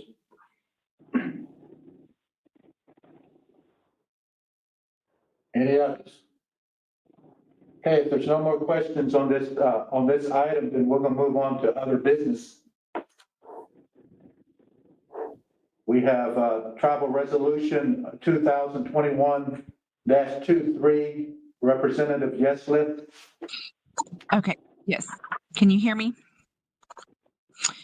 Yes. Tribal Resolution 2021-23, a resolution of the General Council of the Seminole Nation of Oklahoma certifying the Housing Authority of the Seminole Nation of Oklahoma's compliance with Title 24, Section 1003.604 of the Code of Federal Regulations, Citizens Participation Requirements for the Additional Indian Community Development Block Grant American Rescue Plan, ICDBG ARP application by the Housing Authority of the Seminole Nation of Oklahoma. I make that motion and ask for a second. Second. And we have, I do believe Becky is still online. If we have any questions, as well as Whitney and myself, of course. Okay, we have a motion and a second on TR 2021-23. Any discussion at this time?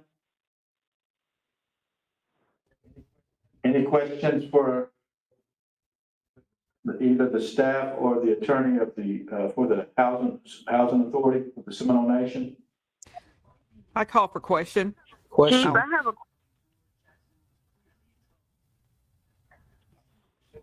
Is this Representative Sampson?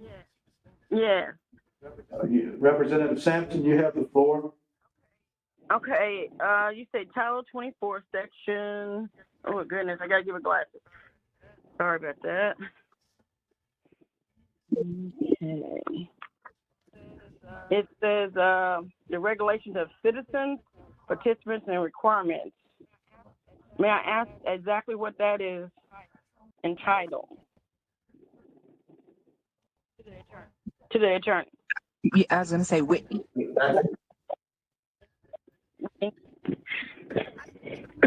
If I'm understanding, you're asking what relevance does this have to that? And if you read in that regulation, it requires citizen notice.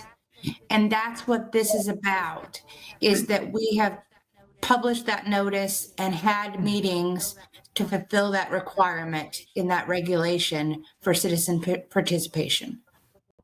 For citizen participation. Yes. Okay. Thank you. That's what I need to know. I call for question. Question has been called for. Secretary, call the roll. This is for travel resolution 2021-23. Leetta Sampson, Yes. Anthony Conley. Yes. John Narkemy, Yes. Raina Tiger, Yes. Anastasia Pittman, Yes. Terry Edwards,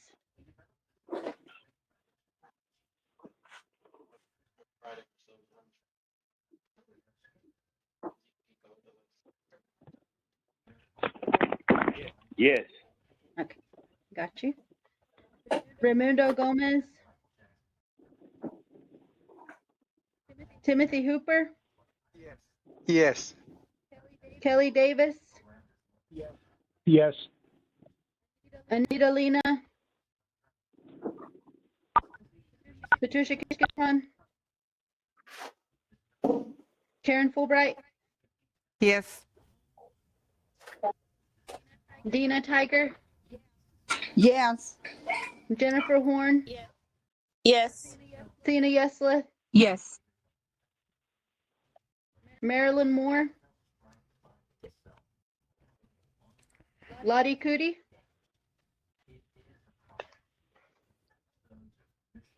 Abraham Farani,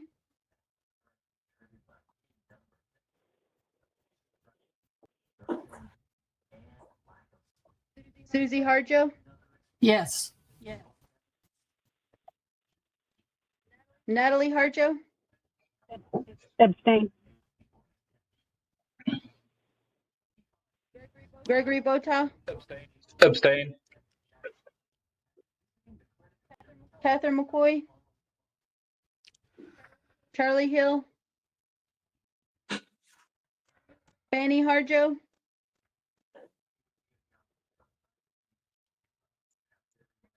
Regina Langford, William Williams, Yes. Yes.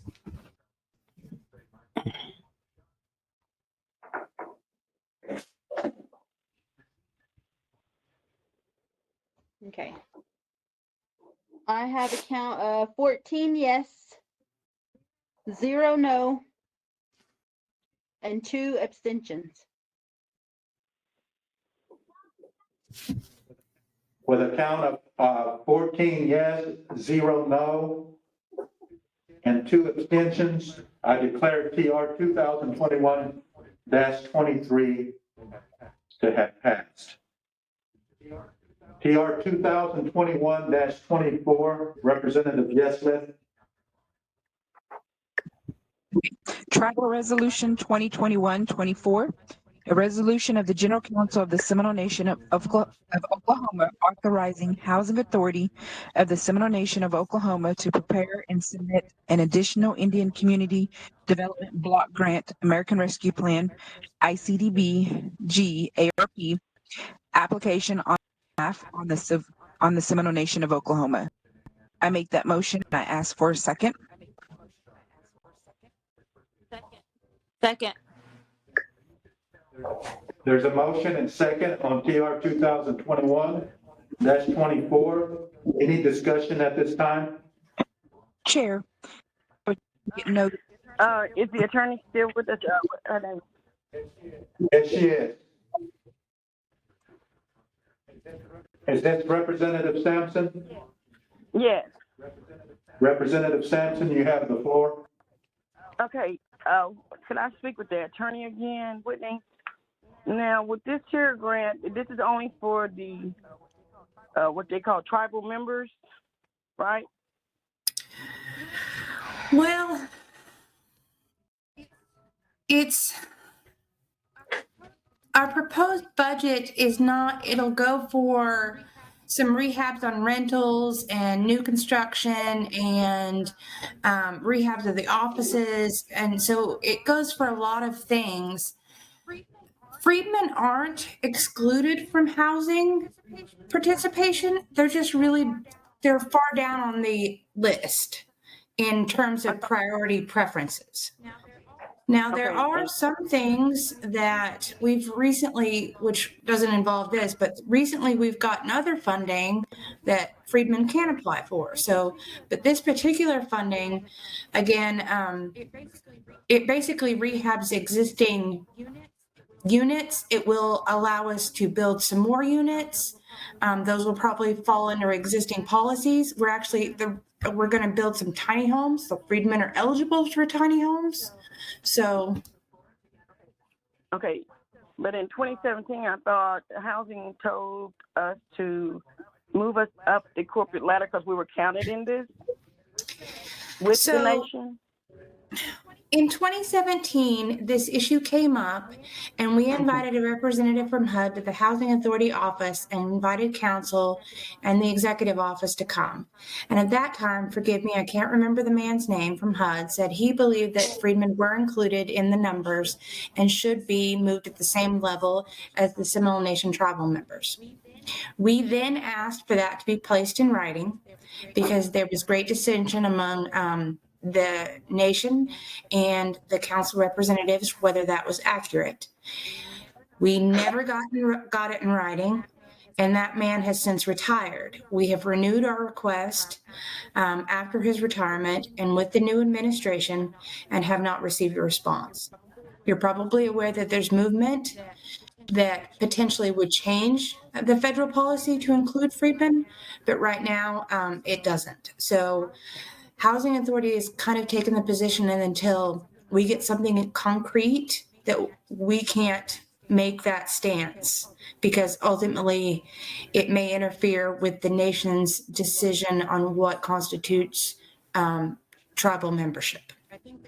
I think that, Assistant Chief, please correct me if I'm wrong because I know you were present at those meetings. Representative Weingartner.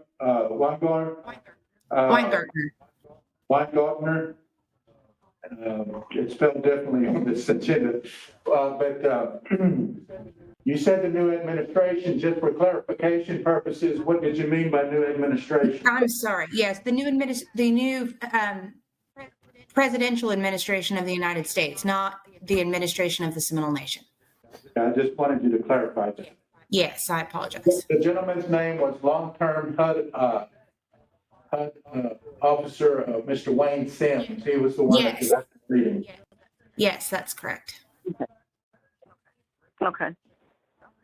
Okay, thank you. I'll look into that. Appreciate it. I have a question, Mr. Chairman. Representative Pittman, you have the floor. Thank you, Mr. Chairman. This question too is also for Whitney. Is there a deadline to request this information again that would submit federal policy to you? There's not a deadline for requesting that information from HUD. This particular resolution, there's a deadline for applying for this grant for September 9th, which is why it was putting on today's agenda. Because if you guys will recall, back in 2020, we tried to get money, and because of the pandemic and the quarterly meetings, we did not get a resolution in time and therefore didn't get that funding. So we don't want to put ourselves in that same position again, which is why the Assistant Chief specifically asked that it be placed on today's agenda. As far as a deadline or for asking HUD, no, we can continue to ask HUD.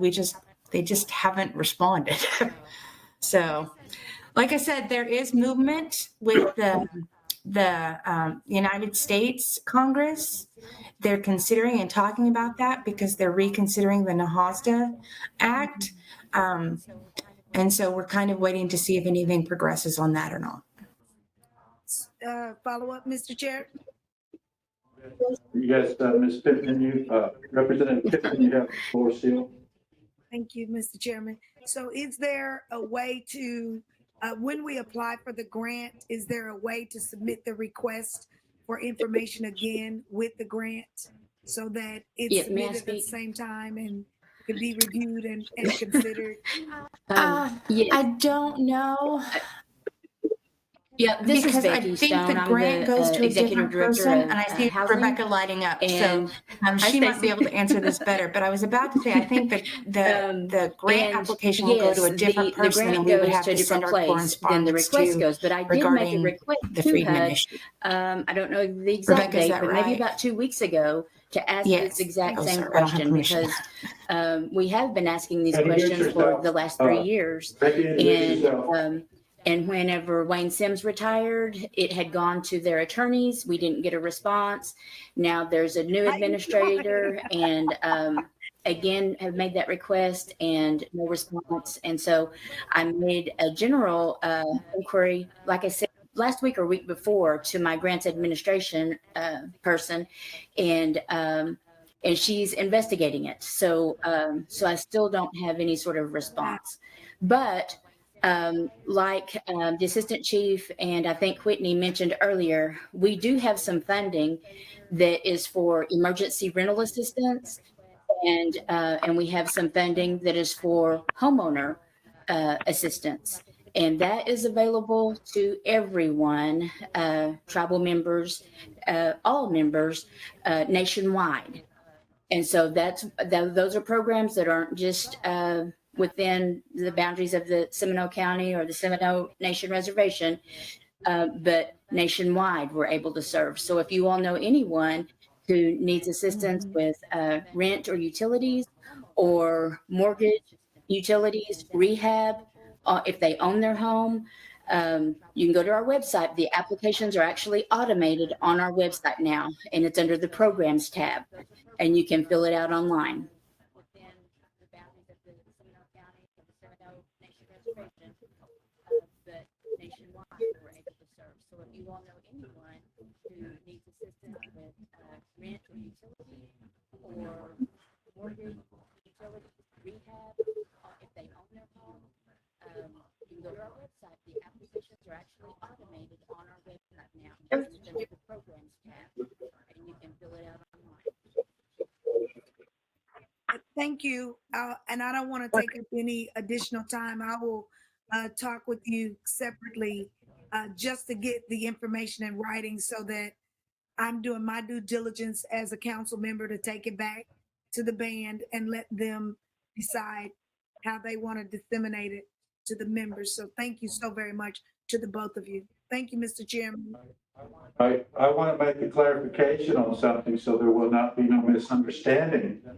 Is that there are several of the activities within housing, within their policies that actually have Friedman written in within those policies. So, and that took place a while back with the Housing Authority of the Seminole Nation of Oklahoma. So when things are being said, whether it's locally, state level, or even at the federal level, then everything needs to be in alliance with actual facts, because the Freedmen are written into policies of the Housing Authority of the Seminole Nation of Oklahoma. Mr. Chairman, I would just like to have a copy of those things. We were challenged with our last administration. They did not do email and Yes. Electronic communication. So Most of the policies we are were on the not privy website. to those, We also have, for anyone who's local, we regulations have and red policies. And newsstands so in front of our building 24 we hours just a want to day. get caught up to speed. Policies So can be accessed there as if you well. can email that to me, that'd be great. But our The policies website is www.hasnok.hasnok. I think all of our policies are on the website. Yeah. Sure. I have one question. It's public. Well, statement made.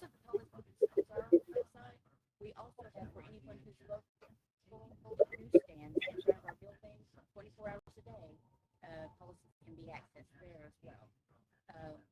But our website is www.hasnok.org. Chair, I just want to make a statement. I have several people who have already put those things that could not get it in their hands. I can't respond to that, but if you can contact me, privately and give me names, I can definitely research that. Okay, I have several members that have applied for those things. Okay, our office number is 405-257-6604. And they live right and there my in email Seminole address and is Wewoka. executive-director@hasnok.org. But if you can contact me, privately and give me names, I can definitely research that. Okay. Oh, I sure will. Could you kind of Sure tell me your number right now? Okay, our office number is 405-257-6604. And my email address Okay. is executive-director@hasnok.org. We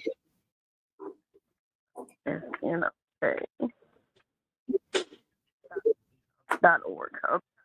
I'll be contacting you soon. Thank you so much. If there's no further questions for I have housing, one question. Yes. How are you guys doing on the applications right now as far as processing them for the assistants? 3 staff members, and now 4. We finally hired an intake clerk. This is Representative So we have 4 Fulbright. staff members now in our housing management you have department. the floor. And we have How are you doing on the process of approximately the 300 applications? I mean, applications for the assistants, for emergency rental assistance, and utility utilities? assistance, and have spent over $600,000 in the last 6 months.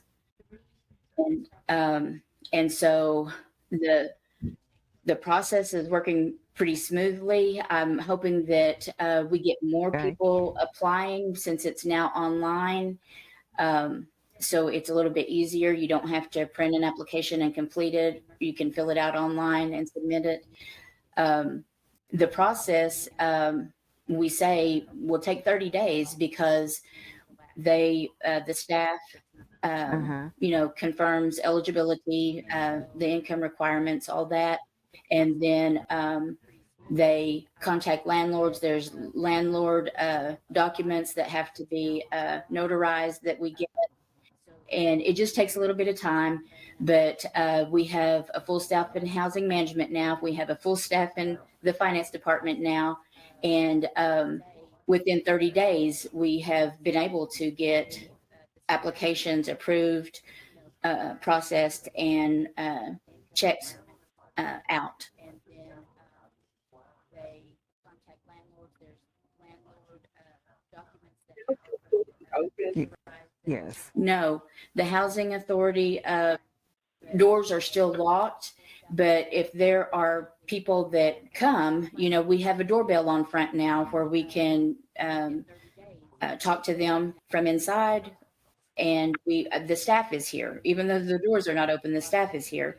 And if there's elderly or people that have difficulty, they don't understand. The other day I was out there getting papers and making copies for people. So we still help and interact if we have to, but for safety, we try to do everything by email or phone. My job done. We don't let anybody in.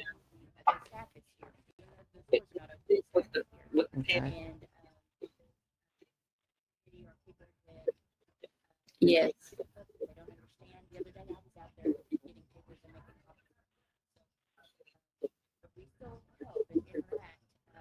No.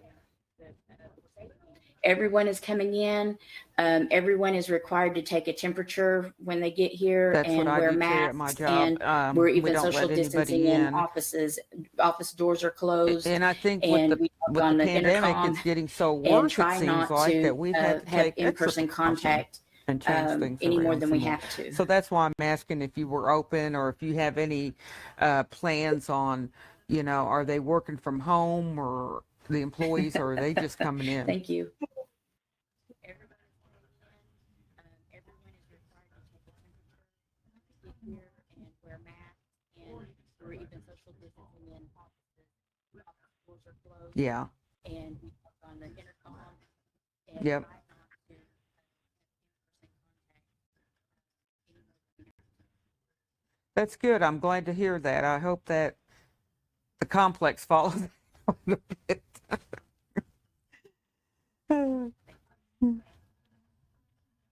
That's all I got.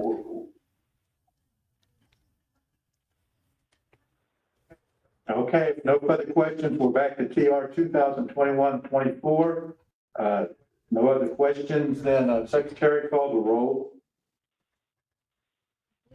Leetta Sampson, No. Anthony Conley,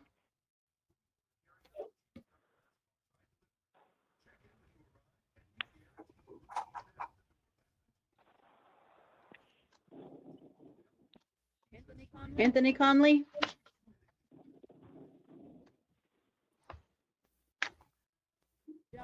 John Narkemy, Yes.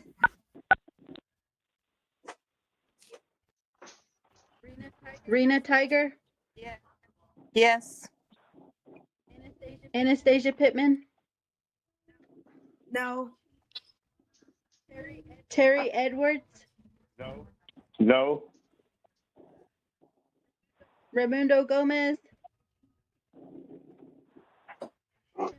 Timothy Hooper, Yes. Kelly Davis, Yes. Anita Lena, Patricia Kishkatan, Karen Fulbright, Yes. Dina Tiger, Yes. Jennifer Horn, Yes. Sina Yesla, Yes. Marilyn Moore, Lottie Cootie, Abraham Farani, Susie Harjo, Yes. Natalie Harjo, Abstain. Gregory Bota, Abstain. Catherine McCoy, Charlie Hill, Fanny Harjo, Regina Langford, William Williams, Yes.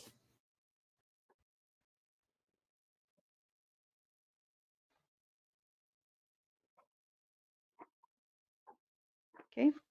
I have a count of 10 yes, 3 no, 2 abstentions. Okay, with a count of TR 2021-24, 10 yes, 3 no, 2 abstentions, I declare that measure to have passed. And before we go to prayer and adjournment, I want to take this time for many of you, it's your last full council meeting with the Seminole Nation of Oklahoma. I want to extend my gratitude to each and every one of you for your service to the Seminole Nation over the past several years. So I thank you with great gratitude in my heart. And I'm going to ask Mr. Willie Williams if he would say the prayer, and then we'll adjourn.